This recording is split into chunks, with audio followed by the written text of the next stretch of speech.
Evening B2 or evening on my side. How are things going? So there you are. Yes, very well, very well. A little bit weary after the long run, but I'm sure you probably even more weary after your big hit out. Yeah, no, I am feeling it a little bit this evening. Yeah, I did a 28K this morning, but which was very nice actually. I enjoyed the run. So that's your last long one before Queenstown. Yes, so Queenstown is in 2 weeks' time. So yeah, next week will be an easier, shorter one. So yeah, I haven't got the long, as we'll talk about shortly. I haven't got the long runs up there, unfortunately, but it'll be what it'll be, Kev. Yeah, Yeah, but I mean, it sounds like you've got a solid run, 28 run. That's good. I suppose just knowing how you'll manage the rest of the race after that. yeah. So I'll need to work out a bit of a strategy, I think. But what about you? You've got a race coming up as well, around about the same time. Yeah, so we've got that Great Southern Stage Race, which I'm doing in a group of four. So it's a team event, and it's from Walpole to Albany, which is about 200 k's apart. It's a beautiful part of the world in the southwest of WA, already, southwest. And it's along what they call the Bibbulmun Track, which is a famous hiking trail. It's quite undulating and runs along the coast, so lots of steep cliffs, lots of sand. I think that's the terrain's a little bit worrying because I haven't done a lot of that sort of training. But yeah, I think I feel like we've got a reasonable base, and we'll probably be covering each in the order of about 15 to 20 k's each per day. So it's somewhat manageable, albeit you got to do that 3 days in a row, and it's Yeah. on tough terrain. So it's definitely going to be a tester. Yeah, no, that won't be backing up, as you say, every day and on tough terrain. I'm sure it will be a bit of a test. So we've both got tests, quite different tests coming up in the next sort of couple of weeks, which is well, I thought it might be a good idea, Kev, just to do a bit of a review. You'll remember when we talked about sustainable goals, setting goals. Obviously, Comrades is our sort of ultimate where we're aiming for, but just continually checking in on how you're going, adjusting where necessary, etc. So, Yeah. given that we're coming up for sort of a race milestones, both of us, we just, I thought just talking through how we've been tracking on our training Yeah. might be helpful. Yeah, definitely. So it's been good.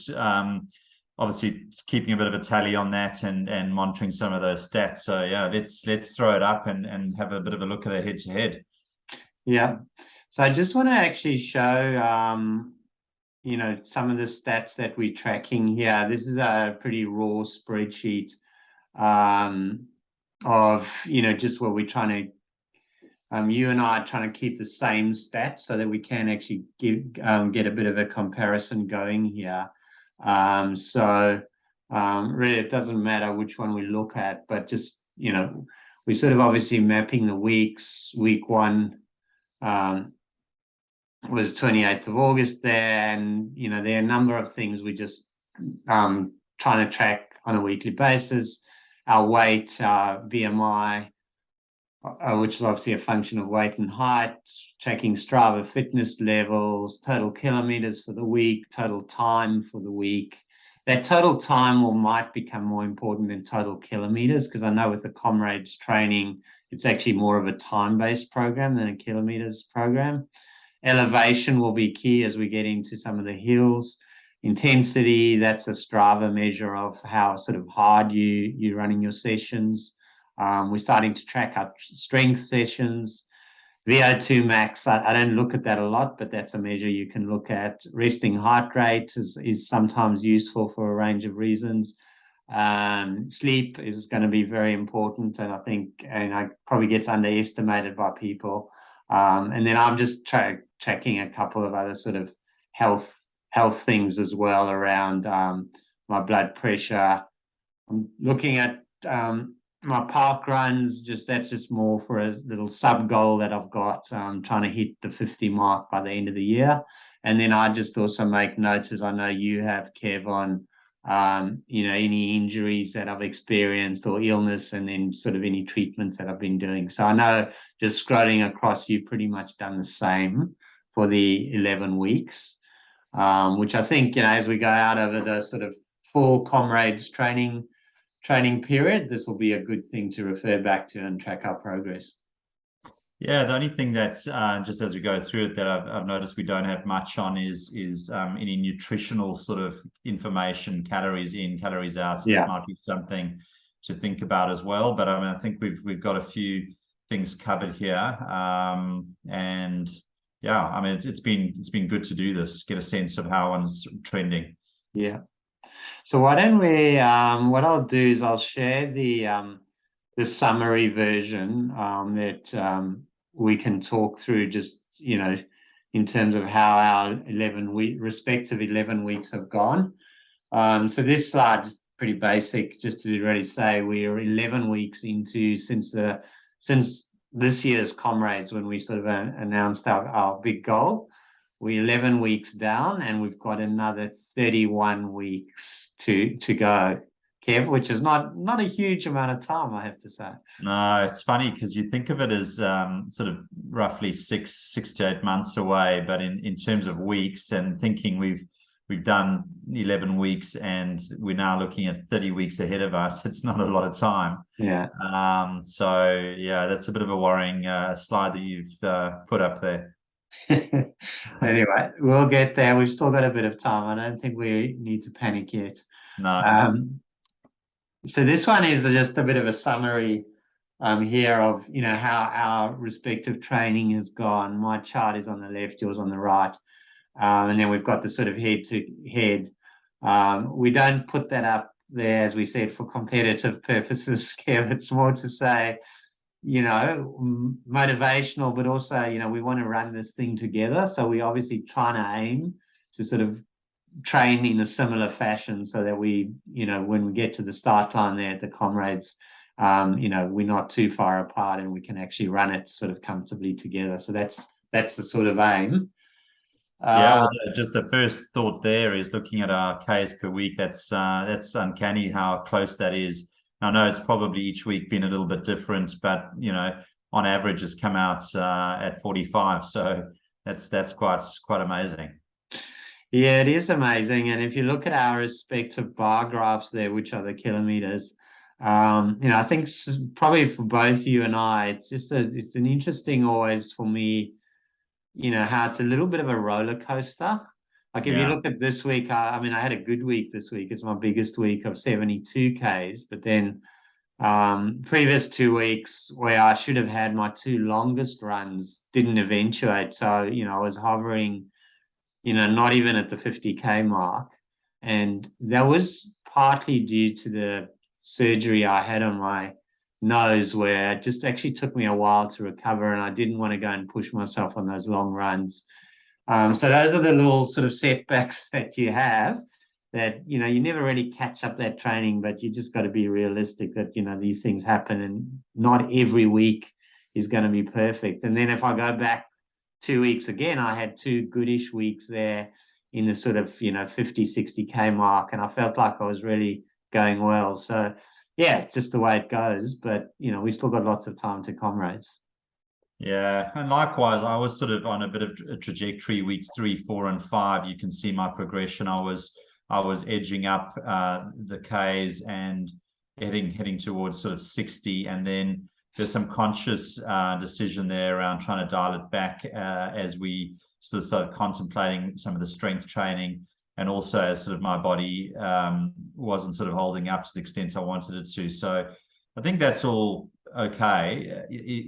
And as you say, you know, you never try and catch up those Ks, and it's not the end of the world. But you know, when you've got 30 weeks to work with, you've got to make sure there's not too much of that sort of happening, and hopefully this period of time before we really get into Comrades proper training is, you know, where the fluctuation is, and then we can be a little bit more consistent as we start, you know, getting into the actual program itself. Yeah, I mean, I think consistency is going to be the absolute key. So yeah, But I think it's reasonable. I mean, we probably both feel a little. I certainly feel underprepared for a marathon, but that's not the end goal. So it'll be what it'll be in a couple of weeks' time. The average time per week is quite interesting in the sense that my time's a little bit higher than yours, whereas your Ks are actually a little bit higher. So that suggests to me that you're running a bit faster than what I am. And I have noted on your longer runs, you sort of, knocking those off at about 5:15 pace, whereas I'm really trying to go a bit slower than that and sort of averaging. Today I averaged, I think, 5:27. So I'm aiming sort of for that 5:30 type pace on the long runs.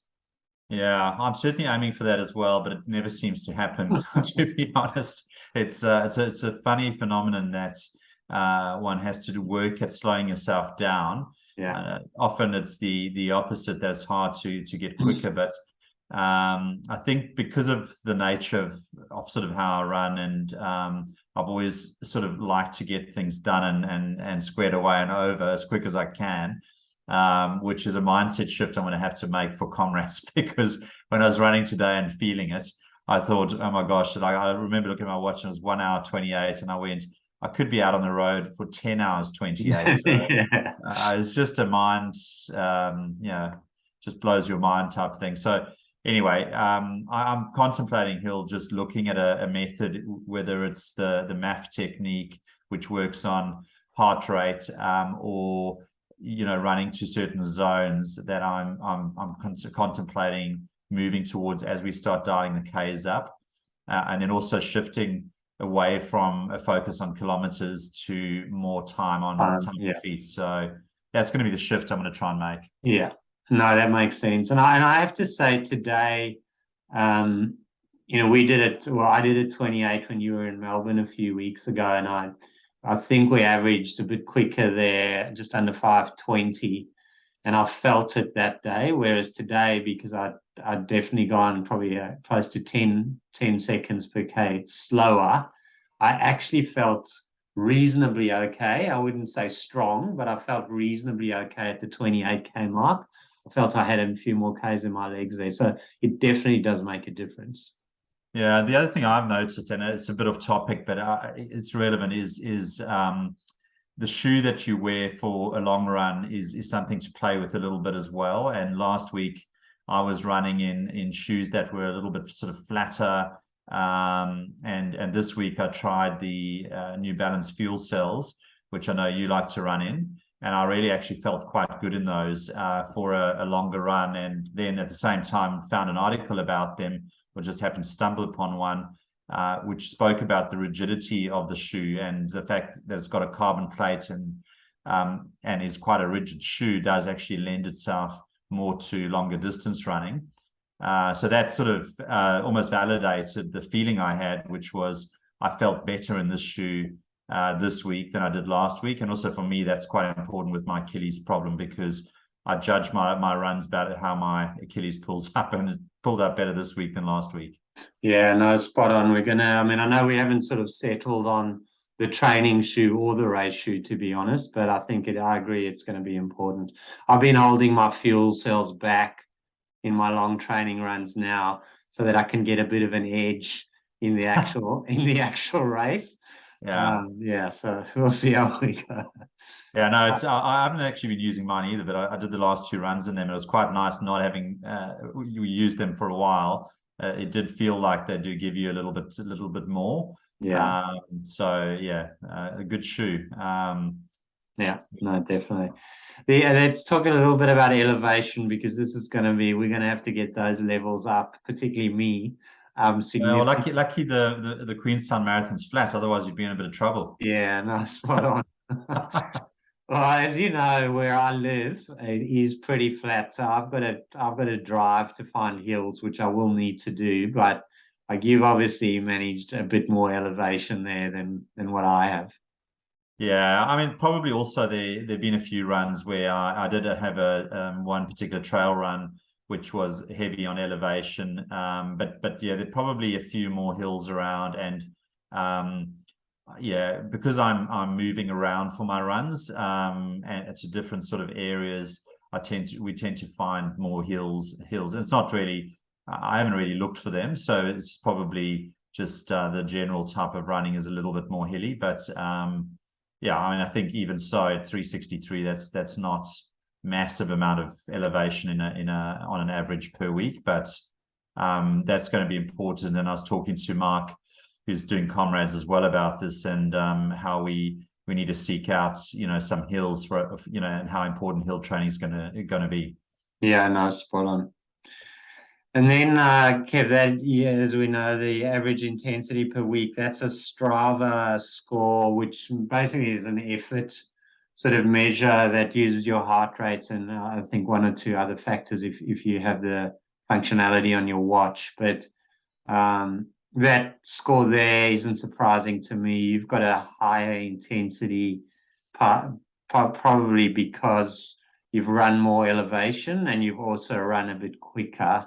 So that's always something that's quite useful. I mean, I track that week to week. You can, these zones, as you know, like for the instance, this week, just because of the distance I did, I was sort of, by far and away my highest intensity week this week. Yeah, and it would have been red, I'd imagine, on Yeah. yours, which is also quite a good little color coding, because it does help you manage that effort over time. Because if you have a big week like that, you've got to be very mindful the following week that's a good indication to pull back a little bit. Because if you're going to have too many of those weeks, you could run into some injury problems and the like. So Yeah. it's quite a good one. I find it good, and obviously when you do a race, it's amazing how your intensity goes up. Yeah. Yeah, which is basically because your heart rate's maxing out for a big chunk of it. Right? Yeah, absolutely. Anyway, okay, let's flick on to the next one here, which is just some things. And we were talking earlier, we'll evolve this a little bit to capture a few other things. Like I'd like to, we haven't actually spoken about Kev, but weight and BMI.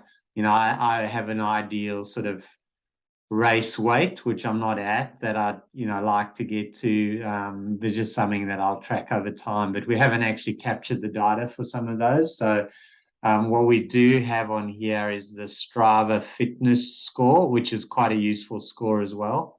And then, the resting heart rate and average sleep are two of the other things that we're tracking.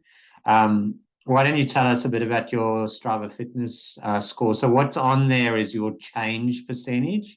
So basically the start of our week, 11 weeks, to the end of the 11 weeks, you slightly up at 4%. And it does, as we know, it jumps around a bit, but from point to point, you're up 4%. Yeah, no, it's been good, because I suppose for that period of time, apart from a couple of weeks where I had a couple of slow weeks just due to injury, I've actually kept up my fitness pretty well, and I've thrown in half marathons here and there, and that's really, in my mind, sort of kept me at a reasonable fitness level. As you say, it dips down a little bit, and then when you do a fairly intense run like today, mine jumped quite considerably after my 21. So for me, I'm pretty happy with the level I'm sort of tracking at the moment. But I know, for instance, if I'm sitting at around about 80 currently, for me, I would, when I'm running a marathon, as I did with Berlin, I'd probably typically get to about 100 or thereabouts. So I also know at 80, I've got 20 odd to go to get to the fitness level that I'll need to be for a marathon. Yeah, which is probably where you want to be in Feb when we run our qualifier, right? Yeah, that's right. Yeah, and so it's personal, this one, but I mean, once you've been tracking for a while, you obviously know how it relates to you and where you need to be, and you can go back over 2-3 years. I think it's 2 years. So it's actually a really useful measure, more as a trend line than anything else, but it's a good one. Yeah. How about yours? Yeah, mine's, when I look at mine over my last year, it's the most volatile thing I've seen in a long time. I mean, I came off earlier in the year having COVID, and I literally didn't run for 3 months. And then I got my fitness back up for actually when we ran the Rottnest half marathon. I was reasonably good shape. And then I dropped way off again as I spent some time in South Africa, etc. So, but having said that, so therefore when we started our 11-week, I was coming off a pretty low base. So you can see my increase has been 60% there. I mean, this orange line here, you can see I've started at just sort of over just on 40, and I'm sort of up to what's it 67. Yeah. So yeah, that's motivating at least. So definitely starting to get there, Kev. But yeah, no, that's a great feeling, because I mean it shows that the effort you're putting in is translating into fitness. I'm finding it a little bit harder because I'm sort of more flatlining, but and I know obviously to get that fitness up, it's probably a combination. Remembering it's also actually a combination of rest as well, is my understanding. Right. So you can't just crank up the exercise and expect that it's just going to translate. Which is a good lesson, is your body does have to recover, and that rest time is critical to the score as well. Yeah, no, spot on. It's yeah, no, it's a good indicator of how you're going. Resting heart rate change, we won't talk too much about it there. For both of us, mine's slightly improved, 5% down. Yours is sort of flattish at a slightly lower level. It is a personal thing, you know, in terms of what your normal resting heart rate is, and then obviously normally as you get fitter, it'll trend down a little bit. But I think it's actually more the trend, or more the if it jumps up, that it can show you that you particularly fatigued, or you might be getting ill, etc. So it's a good thing to track. But for both of us, it's sort of pretty stable there. So I don't think anything really to call out, Kev. Yeah, no, it looks like though you might have a little bit of a trend starting to happen there, which might correlate a bit to your fitness. Yeah. So it is dropping off there a bit. And for me, mine's been relatively stable. It sort of goes between about 55 and 58 or so. So yeah, but yeah, good one, as you say, just to keep an eye on, you know, week on week, because sometimes you actually can find that it sort of spikes up a little bit, which could be a sign of something going on, that you need a rest, or yeah, as you say, you might be coming down with something, or yeah. Spot on. And then average sleep, this is actually an important one that I haven't really paid too much attention to in the past, but I think as the training load gets heavier, this is actually, your body just needs that recovery. And obviously there's nothing like sleep for the recovery. So I've really tried in the last few weeks, so that the green bars there are the average sleep per week. I've really tried to hit my 8 hours, and some weeks I've actually gone over 8 hours. So yeah, and I think you were saying, Kev, your stats are probably not entirely accurate, but you're obviously a little bit lower there at 7.5 hours. Yeah, I think obviously important to wear your watch to bed if you want to track this. So sometimes I put mine on charge and I don't wear it. So I'm not sure what happens when that's the case. But generally I'm pretty good with my sleep. So I definitely say it's roughly accurate. I tend to get about 7.5 to 8.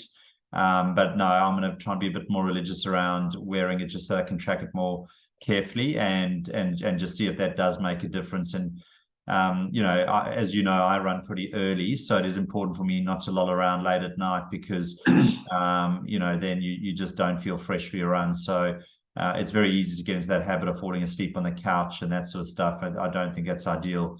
You know, when you're tired, get into bed and go and sleep. So yeah, I think this one is important, as you say, from a recovery perspective. Yeah, no, definitely. Anyway, those are sort of you know, what we've put together for now. I think Kevin and I were saying earlier, it is sort of a nice way just to reflect on what you've done, where you're at, and as we said, in terms of making sure your goals are sustainable, you know, definitely adjusting things if you feel like you need to adjust. I think for both of us, while it hasn't gone perfectly, you know, we're feeling like we are progressing coming into that big Comrades training block, probably, you know, from pretty much early next year. So I'm certainly feeling on track, albeit I've had a few weeks that haven't gone to plan.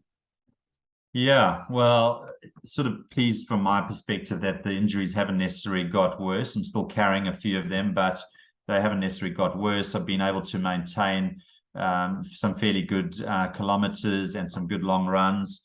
And I've, started the strength training as of you. So I'm looking forward to seeing the benefits from the strength training. I don't quite feel it yet, but it'll come, I'm sure, now that I'm doing it twice a week.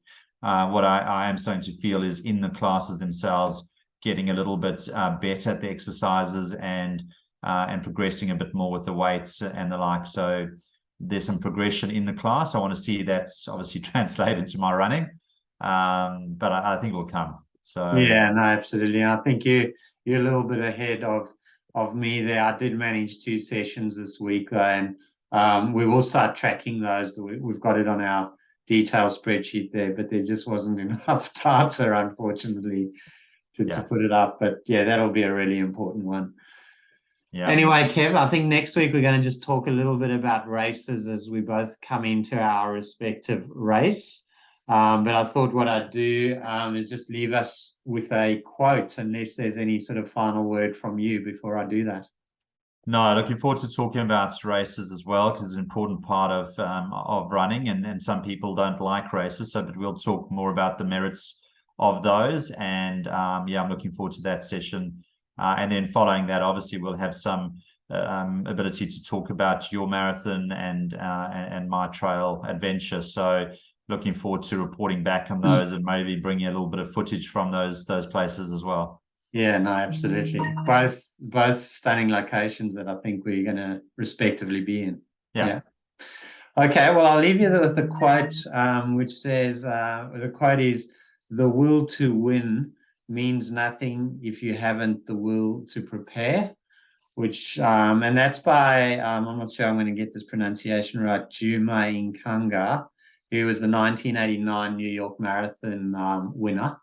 So I just thought that was quite apt given, we're talking about training here and preparation. So there's obviously that is where the will, race is just one day. But there's a lot of willpower that goes into preparing. Yeah, absolutely. That's why I think this concept of sort of the diaries and the journey is so important, because it's keeping us to account as well, and we holding ourselves to account with our prep and through our measurement, I suppose, of each week. So I think it's a good discipline, and the preparation is key. And what we always see is the end result of athletes winning marathons. It'll be interesting to see who wins New York, actually. I believe that's today. Yeah, that's on today. So yeah, 9 years ago I was there, but I know a few people running it. So yeah, it'll be interesting, as you say, to see who wins it. Yeah, fantastic. Yeah, and you forget sometimes when you're watching that sort of stuff, what pain people have gone through in terms of their preparation to get there, and all the sacrifices they've made. And so sometimes sharing that journey and discussing it, I think, is also worthwhile. Yeah, no, absolutely.